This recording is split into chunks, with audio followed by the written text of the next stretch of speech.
that maintaining lifelong friendships, which some of his oldest friends are not here today. Some of them are in Oklahoma, you know, his friends from West Virginia who really wanted to be here. Maintaining lifelong friendships requires a lot of effort, but that is what adds richness and depth to our lives. So thank you again for being here.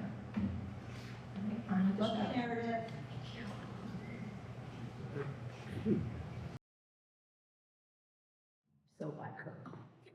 I'm Gayle Younghein.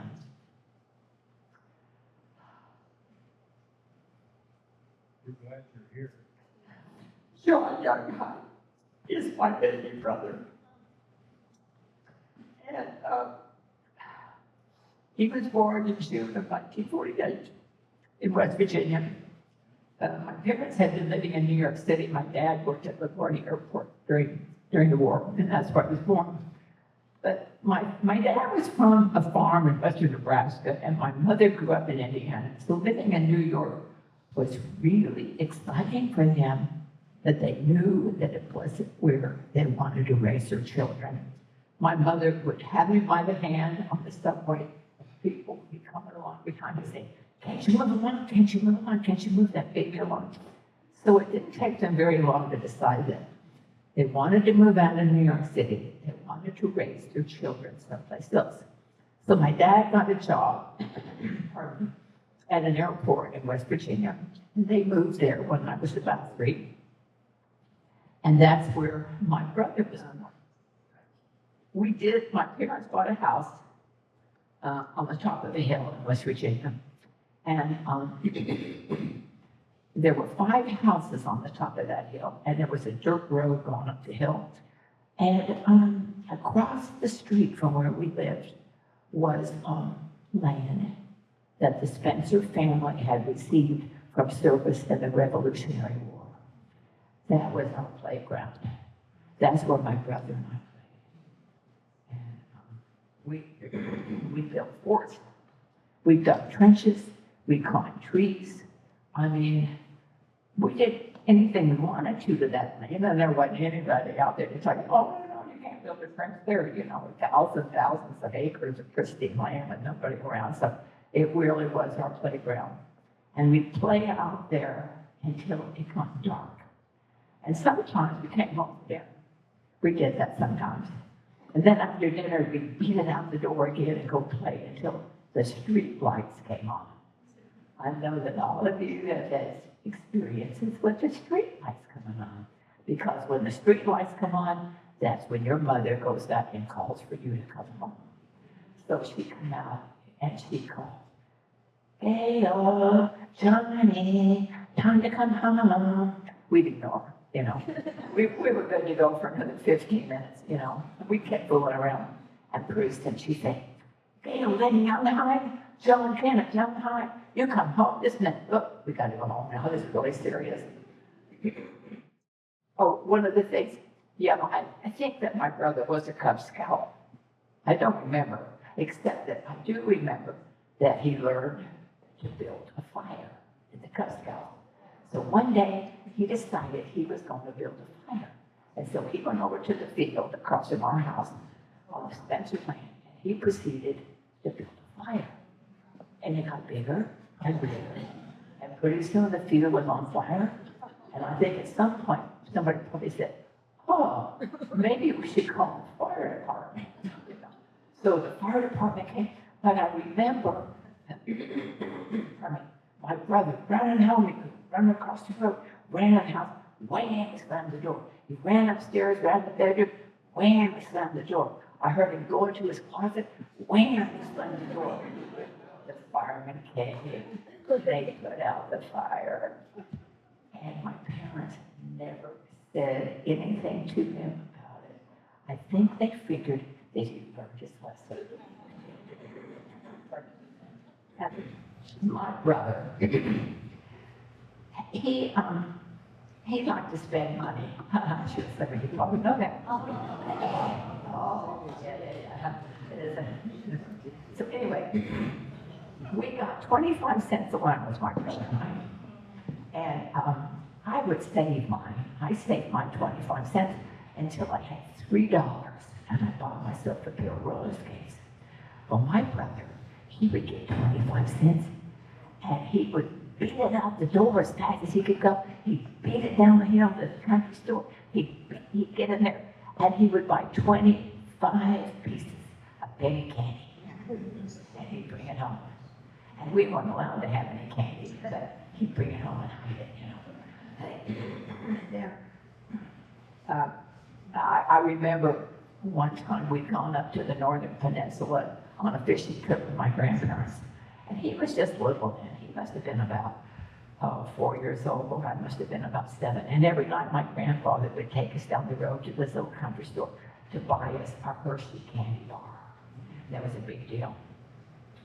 So we're going down the road one night, we're going towards the little store, and my brother looks up at my grandfather and he said, "Grandpa." "What, John?" "I want a 10 center. And Grandpa said, "A 10 center?" He said, "Yeah, I don't want a 5 center. I want a 10 center. He wanted the big candy bar, right? He always wanted the big candy bar, the more expensive candy. And of course, we weren't allowed to have any candy. That was a big no-no in my house. We absolutely were not allowed to have any candy. It was forbidden. So, him buying 25 pieces of penny candy was, a pretty big deal for him to get away with it. One time, we were on a road trip with my car. We were going down the highway. We stopped at a filling station. My father went in, buy some gas, and my brother went in, and they had suckers, strings of suckers, penny suckers, and you could buy a whole string of suckers for 25 cents. Well, my brother took his 25 cents, and he bought a whole string of suckers in cellophane wrapping. It was really, really fun. So we get back in the car, we're going down the road, and he's trying to open the cellophane so my mother can't hear him. Crinkle, crinkle. She turns around, she said, "Do you have candy back there?" He says, "No." So then we proceed. We're trying to get the cellophane open. She gets really mad. She turns around again. She said, "I know you have candy back there. You give it to me right now." And she turns around, and my brother is hanging on to the string of suckers, right? And she said, "You give me those suckers right now." He goes, "No, no." And he starts to scream, and she grabs them, and she's so mad. She rolls down the window, and she hurls them out the window. Well, that didn't go over real well with my brother, And he can also retaliate, too. So, we're going down the highway, 60 miles an hour. He opens the back door of the car. My father, he comes to a screeching halt off the highway. A cloud of dust and small snow, the dust is coming up. And he jumps out of the car, and he opens up the back door, and he grabs my brother. Wow. Don't ever do that again. He gets a really good spanking. He got a number of those in his life. In 1956, we moved from West Virginia to Oklahoma. My parents also decided that West Virginia wasn't the greatest place to raise a family. My parents were self-taught, but they were intellectual and smart and pretty progressive. And my mother had started a Planned Parenthood clinic there. They just decided that they wanted to move someplace that was a little more sophisticated. Anyway, what did they know? So my dad got a job in Oklahoma City. He was on the team to come out to Oklahoma in 1956 to start the Federal Aviation Agency. So we moved out in 1956, and life was good, My brother, he was a cute kid. He had a lot of friends, and that was back in the day when you didn't call somebody up, to come out and play. You just went down the street to their house and yelled for them, and we'd knock on their, "Hey, can so-and-so come out and play?" Those were the days when, you just showed up at people's houses. I mean, you'd be sitting in the living room and suddenly there'd be a random kid in there. "What will you do? What do you belong to?" "Oh, I'm so-and-so and so-and-so." Anyway, that happened a lot. And, I'm trying to think. my brother had a good friend named Ray Broadfoot. He's a really successful dentist now in Oklahoma City, but he lived at the house behind us.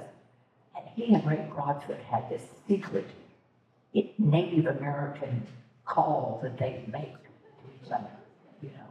And my brother would go up the back porch and he'd go, caw, caw, caw. And he'd listen for his friend Ray Broadfoot, you know. Pretty soon you hear Ray Broadfoot going, caw, caw, caw. That was the signal that it was time to join forces. We had a lot of spring-fed ponds in Oklahoma. The Native Americans came down in the wintertime to camp there, so we find a lot of arrowheads. But my brother and I were always determined to build a raft that was going to float. So we didn't have very good luck. Every raft we built these rafts, we'd haul it to the farm, we'd get on, and about that time, but we never told my mother. We'd go home, we'd kind of hide our wet clothes, you know, because we didn't want her to know that we were building these rafts that kept stinking in the pond. But, you know, the water in Oklahoma was fresh. We played in the creeks, we caught broadheads. And little did I know that one day we'd be eating them and they'd be a delicacy, you know. Another quick story, my father bought a boat, and you know, have a family activity, and so we'd go to the lake. And we were coming home from the lake one time, we were really tired, we stopped in to get burgers. And my brother always wanted a burger, plain burger, with nothing on it, no ketchup, no mustard. Anyway, the burger comes in, it's got ketchup on it. And my brother has a thing, he said, this burger's got ketchup on it, I'm not going to eat it. And my mother gets really mad. She said, just scrape the ketchup off the burger. He said, no. And he rolls down the window and he throws it out. So it seems that we have a history of someone throwing something out the window. Either my brother throwing the burger out and my mother throwing the sucker out. Anyway. But I do know that my brother started a band. Tina's friend started a band. It was called the Montons. I don't know where he got that one name. Anyway. They thought that they played pretty well, but actually, they played like shit. They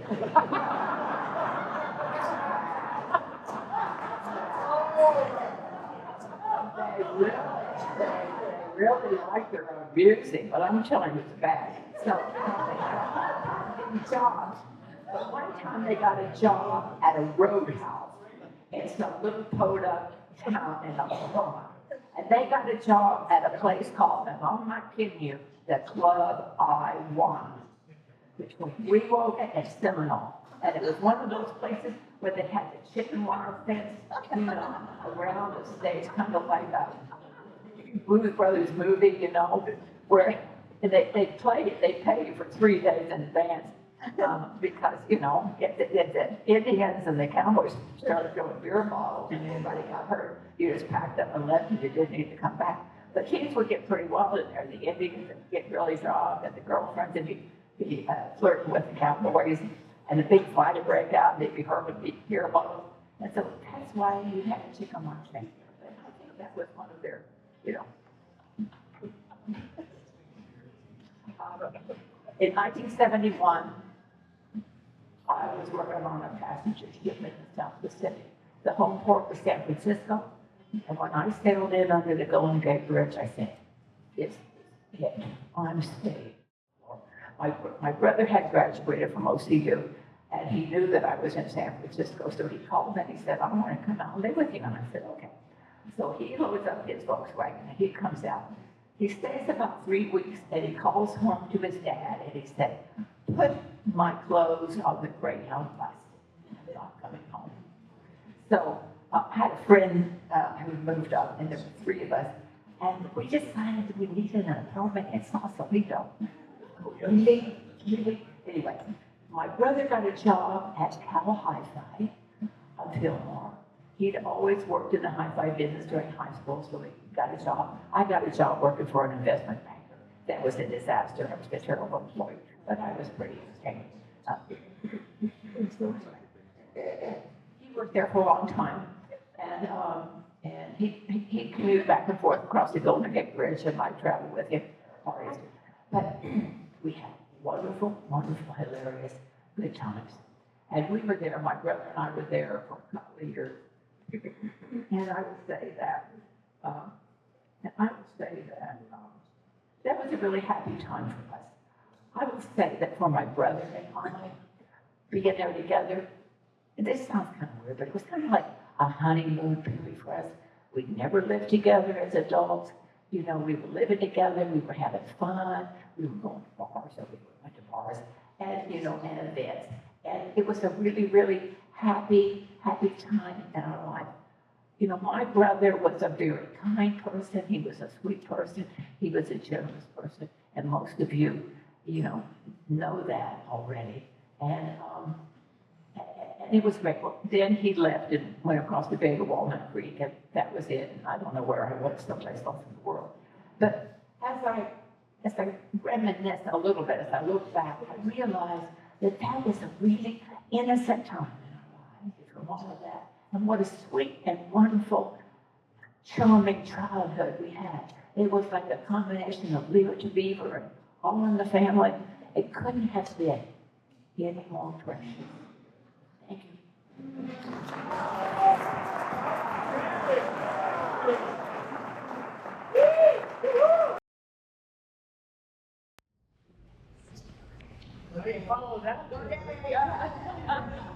You can do it.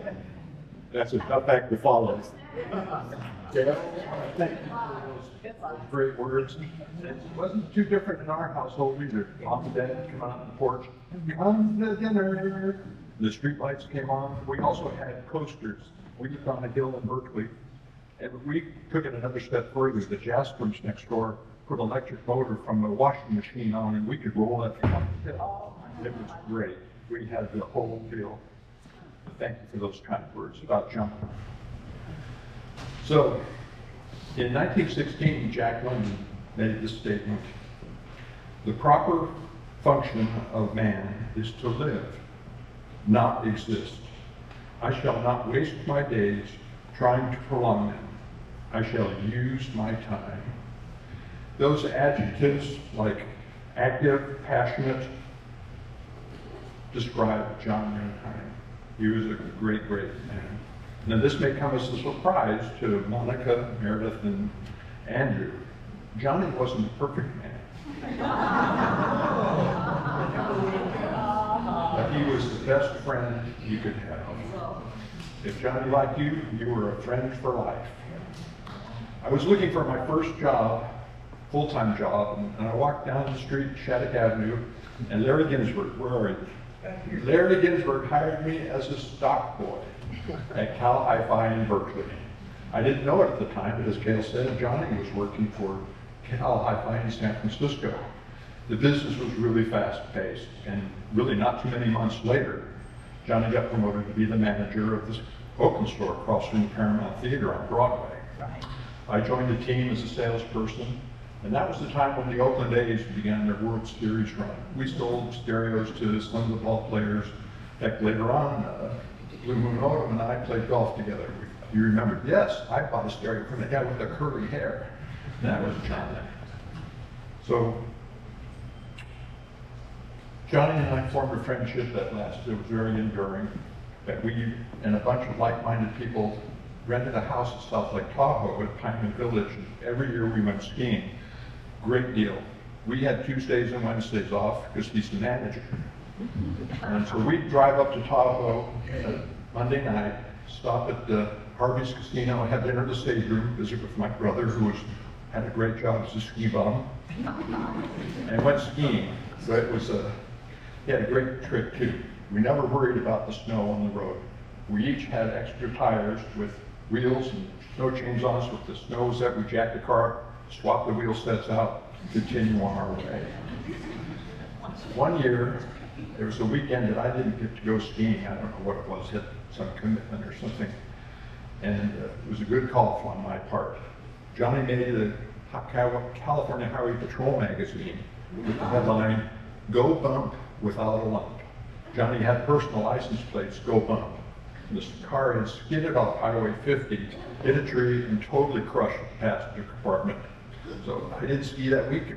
Neither did Johnny. You know, that's not the story I heard. I heard you were. These are the, now, I thought this would come up.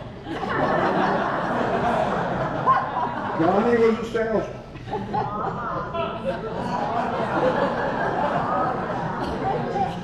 This is the true story. I would lie to you. Now, when Johnny was younger, he liked to go camping too. And a Cub Scout, I think, he didn't get very far. I had my first brand new car, a '74 Mustang hatchback, and we were coming through Yosemite, decided to camp out at White Wolf Campgrounds at the High Sierras. We pulled into the campground and this family of 3 bears was crossing over where we were going to sleep. We watched as they come out of sight. I go, looks safe now. So we pitched the tent to go to sleep. When we got up the next morning, the car right next to mine, I guess, must have had food. They smashed the windows and torn up the interior. Oh, it's good times. So after Cal Hi-Fi, both of us moved over to Pacific Stereo. We worked at the flagship store for a while together with the likes of, I've got to read this list, Charlie Morning, George Heckman, Billy Pearlstein, Artie Stein, Tony McCauley, Danny McCloskey, Ralph Bankus, Mary Miller, Pam Sanders, Hunter McDonald, Frank Bolton, and Noel Farmer. And John Bass. And John Bass, thank you. Johnny Bass, yeah. This is all the front page guys. I was more of the second page kind of salesperson. But they used to run an instant credit promotion where you have a driver's license, checking account, one other form of ID, and you could get instant credit up to certain amounts. Not everybody filled out those paperwork properly. And I think the manager was Frank the Paint. He told us to go up to repossess a stereo that had purchased on a fraudulent instant credit application. We said, sure, yeah, we'll do that. We're not criminals, not yet. So, based on his driver's license and credit app, he was living in Hangtown, which is Placerville on Highway 50.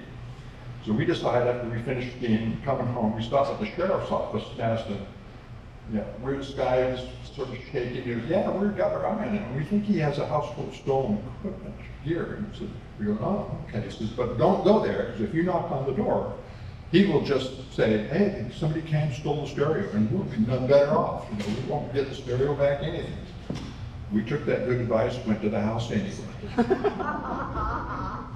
So, and we got to the door was open. Went in, nobody home. We decided, hey, let's unhook this puppy and throw it in the back of Johnny's car. As we were leaving, this is the honest to God truth, less than a block away, here comes the guy in his Porsche 911. I duck down, Johnny hits the gas. No criminal record. One of the great perks of working at Pacific Stereo was the Bay Area seating service. We had first access to all the hot shows in Northern California. We went and saw Crosby, Stills and Nash and Young, Fifth Row Center at the Oakland Coliseum, Elton John, we saw Paul McCartney and Wings, just you name it. But the most important one was the Who played Winterland, limited seats, like 3,000 seats. Johnny and I got tickets, and I took my wife, first date, 1976, and they said it wouldn't last. We had motorcycles. In fact, the Sombrero boys are here. Johnny and I each had the top of the line BMW R90S, beautiful sport bikes. And we had Silver Smoke Gourmet Touring Society. I didn't stay in motorcycles too long, but Johnny stayed for a long, long time. And went to Lee Tillman, we had some great times. Johnny went on to go on trips to the Alps, Scandinavia, New Zealand, Eastern Sierras, all over the place. And the best thing that happened that's the Gins, man. Johnny introduced me to Dale Sprock in 1981, and another lifelong friendship developed. Johnny and Frank Leonardi went on to Wilkins Mason, Sony, Bell South, and then finally Apple. I stayed with Pioneer, headed up the marketing department for their Laserdisc division. I still got some if you need. So about that time we were having children, and our priorities changed, but we stayed in touch. Johnny was always a car guy, as you'll see. He had the Mazda RX-7, Audi Turbo 5000, 58-bit Hemi Barracuda, and so many more. But there's one car that stands out that just was sort of an anachronism. It doesn't quite fit. At my wedding in January '77, he showed up in a 1977 Oldsmobile Cutlass, white, with white sidewall tires, white vinyl top, white interior. It must have been a pimp mobile. It's the only way to describe it. He owned more cars than most people own shoes. And I think Monica can attest to this. At one time, he had 9 cars and multiple motorcycles. The man had wings. And in '92, Johnny and Monica purchased the equipment and bottling rights to Brillianized. And with the help of friends at Apple and Fry's, they developed the Clearscreen and Ike, their business. And initially, it was true entrepreneurial style. They packaged, bottled, and did everything out of their garage. In fact, Meredith and Andrew's friends in high school came over the weekends to build product for sale. After about 3 or 4 years, finally Apple took notice, brought the product in for worldwide distribution, and we were along the way. In 2006, Johnny offered me a job managing the industrial business, and we worked our butts off, selling just boatloads of product at the trade shows. And as Meredith mentioned, in 2008, Johnny sent me this email. I guess he had some thoughts he might not make it home for this motorcycle trip. Listed all these songs. And music was so important to us. I mean, we were so lucky. Rock and roll, the British invasion, singer-songwriters, the blues, jazz, everything. And all the songs I agreed. But now I know why. There was one song that stood out. It's MacArthur Park. You think he knows something, and then he chooses that song. Well, now you know why. But every other song, Dock of the Bay, Ferry Cross the Mersey, Satisfaction, all tops. I continued to work with Johnny till just after the pandemic, and it wasn't a week would go by, I would get 3 or 4 calls. Why do you do this? What's going on with Amazon? How do I handle that? And now I realize I miss those calls. Johnny was a great guy, and I miss you, brother.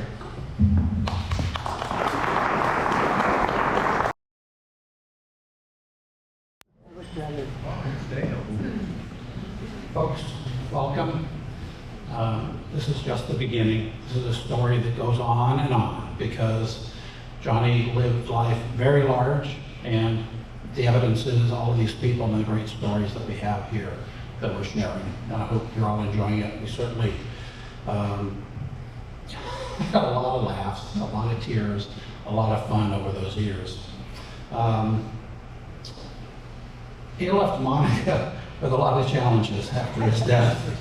Been in touch a lot with her, and I want to acknowledge a couple of people who've been trying to help you out. You know, Dave Wallace, you know, your daughter, Andrew, his family, Tim Arrington, all of those people. You know, we're here to stick with you and help you through it because Johnny lived life in a big way. He left you some big challenges. Really want to give ultimate thanks to Meredith for putting this thing together. She's been making it all that happened. Absolutely phenomenal. And to dig up all of these pictures, which we haven't seen them all yet, but it's just pretty amazing.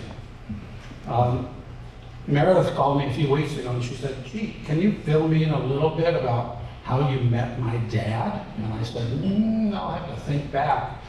Probably more than 50 years or close to it.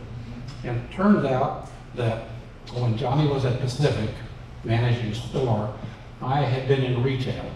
And somebody came into me and said, you got to get out of retail and you become a rep. This is ridiculous to work in retail all this time.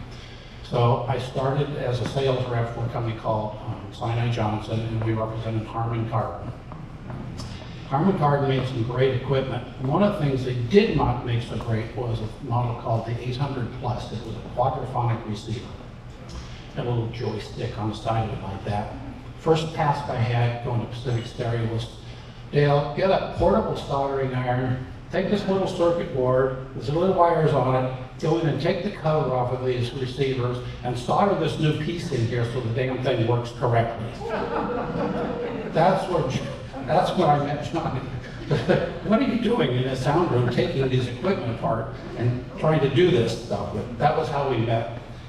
The rest of it's pretty much history. I've a lot of stories, but I don't want to be redundancy. I wanted to let you know the story of Brilliant Eyes as I remember it.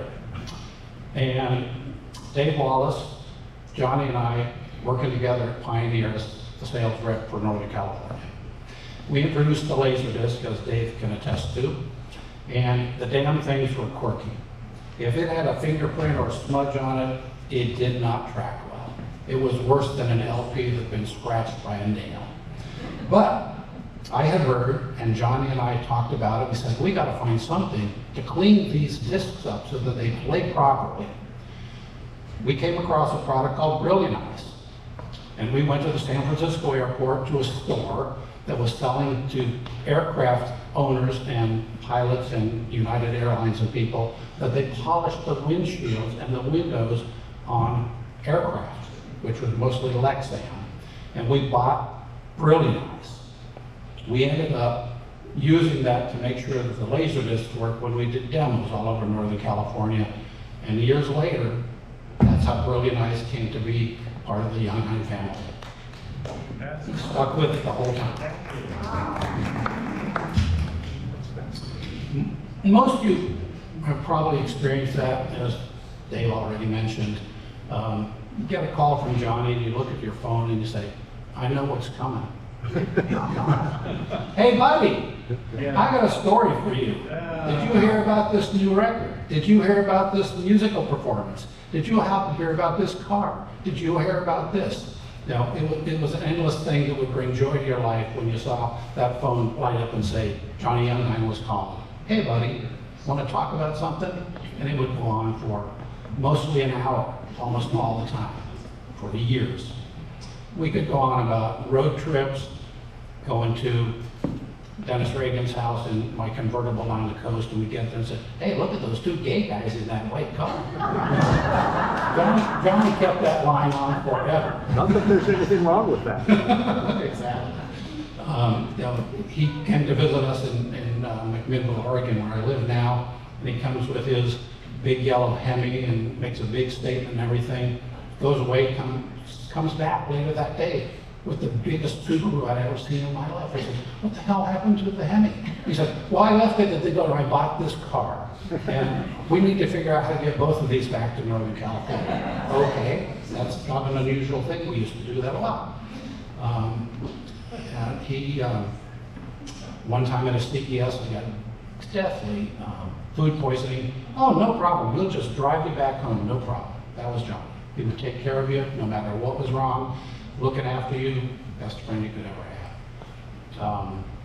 He brought his motorcycle up to Oregon one time, and he was leaving town, and I don't know what I was doing, still working now, but I was still working then. I got a call from the hospital and said, your friend Johnny's in the hospital here, and he's been trying to get a hold of you, but his phone doesn't work inside the hospital. I said, oh great, what's the deal? He said, well, he crashed his motorcycle on the main street downtown. Can you come and get him? So we got him, and he said, I don't know, Dale, I'm gonna call Mark and do something about the motorcycle. How am I gonna get back to Danville and Walnut Creek area? And I said, we'll stuff you in the Audi and we'll bring you back down there, no problem. So here we came, and you know, a few years later, the Subaru comes back to the driveway. I said, what's going on? He said, well, I leased this thing, I'm giving it back. They want to give me more money for it than I paid for it. Probably made Johnny happiest in his life that he got more money for a car than he probably paid for it in the beginning. But in any case, the stories can go on and on forever, but you know, just one final thought. If there really is an afterlife for any of us, we hope, and I hope, to see Johnny again, because it's been a great ride.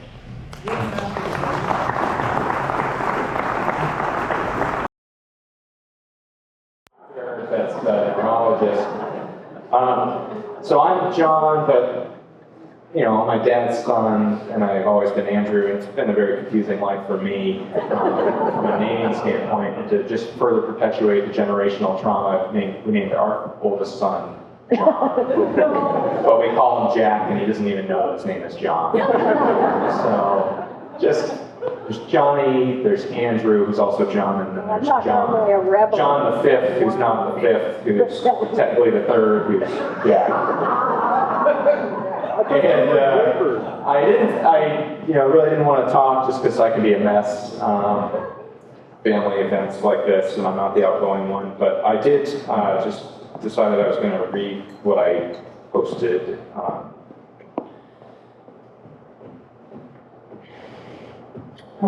But when my dad passed,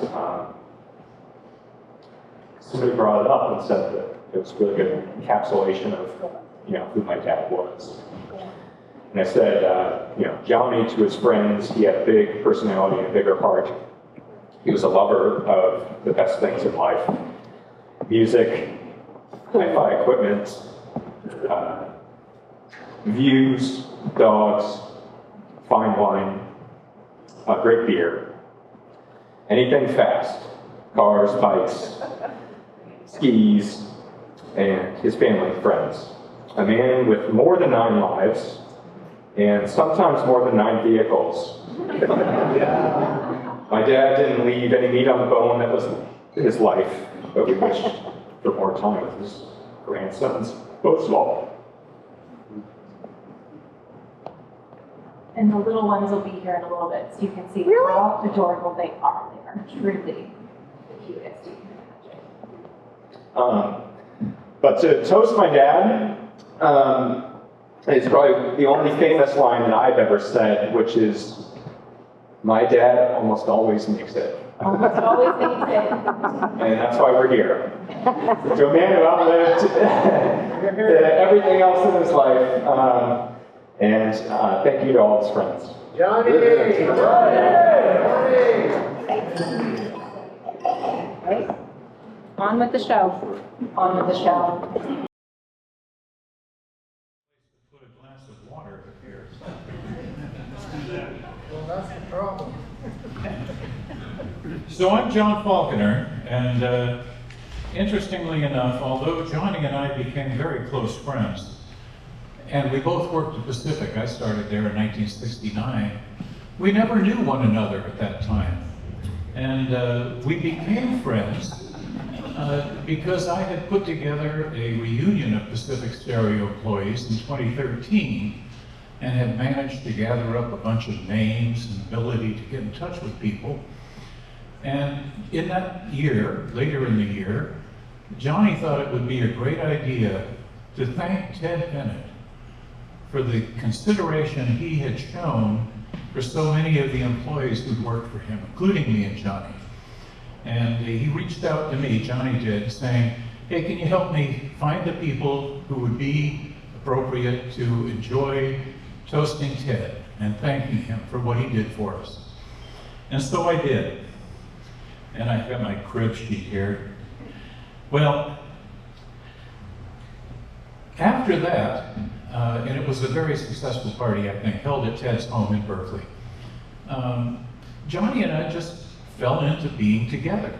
It turned out that we shared interests in many different things: motorcycles, women, wine, music, and we started seeing one another irregularly but frequently. We would get together for lunch at Trader Vic's. Often Dale would join us for those. And then it turned out Johnny was still into riding, and so we would ride. We rode up in the Sierra, we rode up into Plumas County. And then finally, in, what year was that? It was 2018, Johnny, who was always a little bit more outreaching than I was, said, "Hey, you know what we should do? We should go to New Zealand, and we should ride motorcycles around the South Island." And I said, "Are you kidding? We're too old for that shit." And he said, no, let's go. And I said, "Oh, all right." And we did. And it was an epic outing. It was a time of bonding. You know, we were roommates, for God's sake, in our age, staying together every night, living through I think in the 13 days of writing, we had 11 days of rain, so it was quite an experience. But we went on to continue as friends in many different ways. We would go together to Yoshi's for jazz. We would get together for just hanging out at the house. And then, of course, Johnny was always able to take care of himself, and he would show up at my house with various stereo gear saying, hey, can you fix this one? And yeah, well, I still had a complete test bench with oscilloscope, distortion analyzers, and all that crap. So yeah, Johnny, I'll take care of that. And our lives just continue to be intertwined, and with great joy for both of us. And I know that those of you who are here also enjoyed that joy of knowing him and knowing his forward-looking, never able to stop character. I think the last real outing that Johnny and I had together was again with Dale, when we went up to Fortuna just a year ago in August to purchase, well, he purchased, I didn't want to have a thing to do with purchasing the thing, a 356 Porsche Cabriolet. And I don't know where it is now, but I hope it's in good hands. And I'm going to miss him. I'm going to miss him tremendously. The phone used to ring, and I'd just pick it up. And, John, yeah, well, hey, Johnny, what's up? And we would then talk for half an hour, 45 minutes. I mean, I had conversations with him from a canoe on a lake in New Hampshire.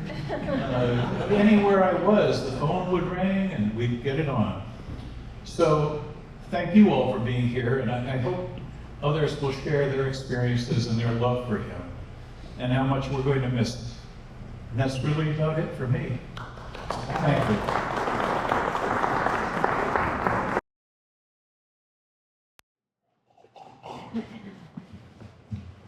Hello. Hello. Greg Ford from Reno. 47-year associate and friend of Johnny.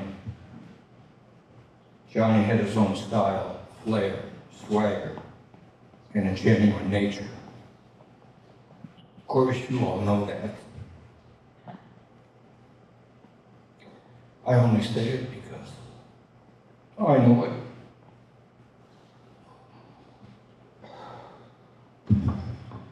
Many of you know how anecdotally, when Johnny was describing a great product, he would say, it has all the romance. That phrase always echoed with me. Johnny was the essence of that sort of thing.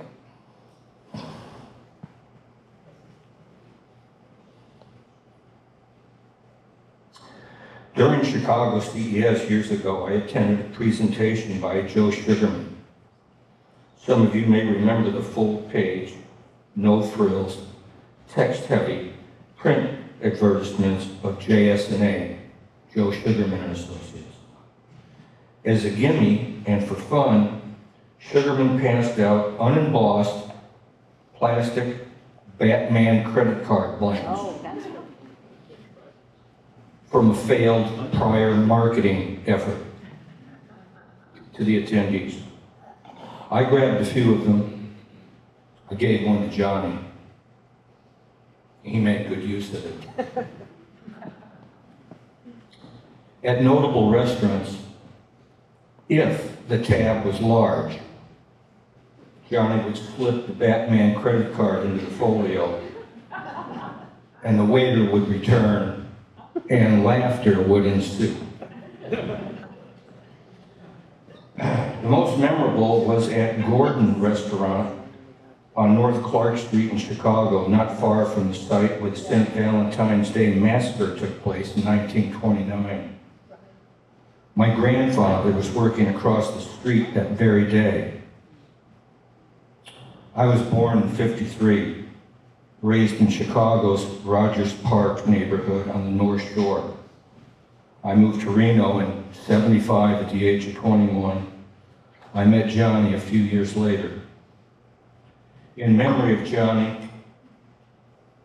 I brought my Gordon Sinclair autographed salad plate. Equestrian credit. On another occasion during the great Sony days at CES around 1980, my wife and I were seated with Johnny on the mezzanine at Paul Anka's epic two-story disco supper nightclub, Jubilation. When Johnny told us the story of his used-to-be San Francisco band, the Mojo Men, having written the music to the 1967 hit Black is Black, made famous by the band Los Bravos, who put the words to it. I knew and really dug that song well before I met Johnny. It's in a nightclub. Magically, in the frenetic atmosphere, a couple of songs later, the DJ played that song. I sprung from my seat, grabbed my wife by the hand.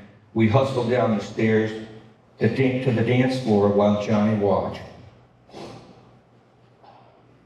Johnny told me a car show story while displaying his '58 Corvette with Mike Sombrero. They wore matching t-shirts with 3 printed lines. No, it's not a 59. Yes, it's all original. No, it's not for sale. Classic Johnny. Some of you know Paul Fitzpatrick. Paul moved up to Reno from Danville a few years ago. We recently had lunch and swapped old hi-fi biz stories for a few hours. Johnny would say, life is a long series, string of stories.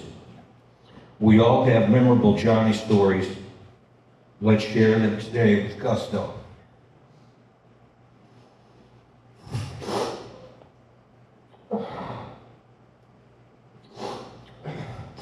God bless Johnny, his family, friends, and all of you. Black is black. We want our Johnny back.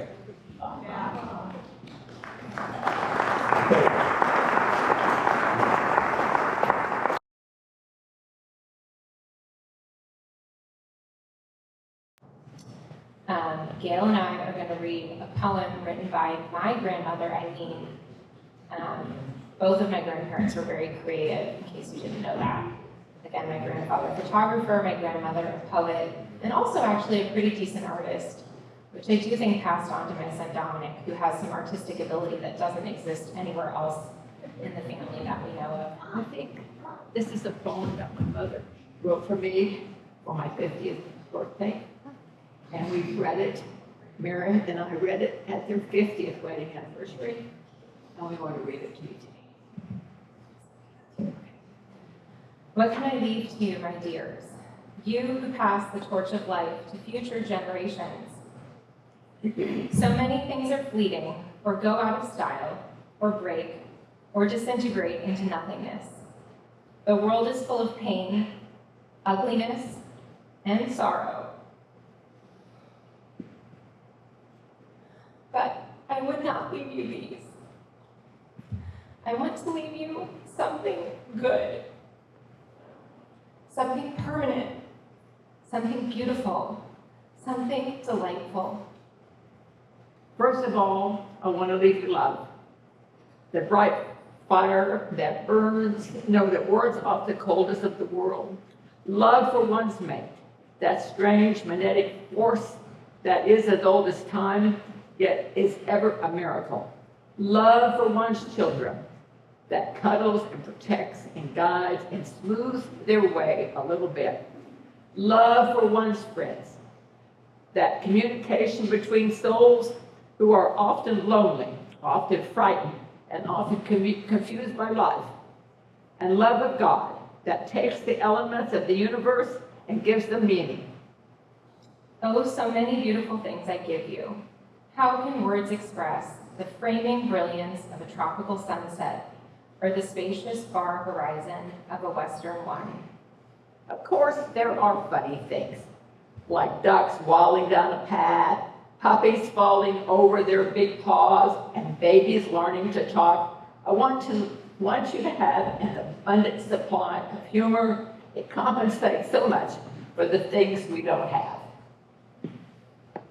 There are the wonderful things to feel: sleek, silky fur of a cat, the softness of a down pillow, the crackling heat of a fire on a cold winter night, or the cool shade of a tree on a hot summer day.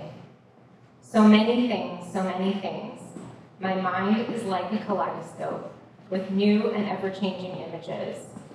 The gold and red and rust of autumn woods, the majesty of blue and purple mountains, clouds like mounds of wood, waves of yellow wheat rippled by the wind, worn books and Beethoven symphonies, the still beauty of a new snow, and happy smiles are always beautiful. So many things I cannot choose. I can only ask you to wake each morning and look at the world with fresh eyes.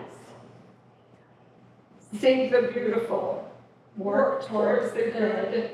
My dears, my dears.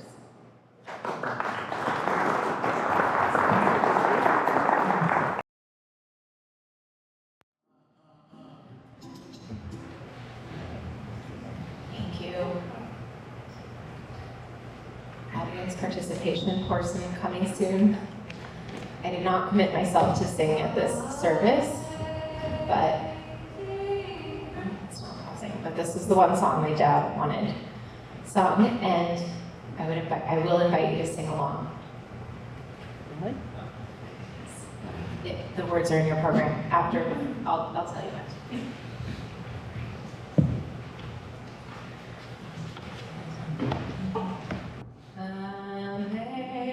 Amazing grace, how sweet the sound that saved a wretch like me.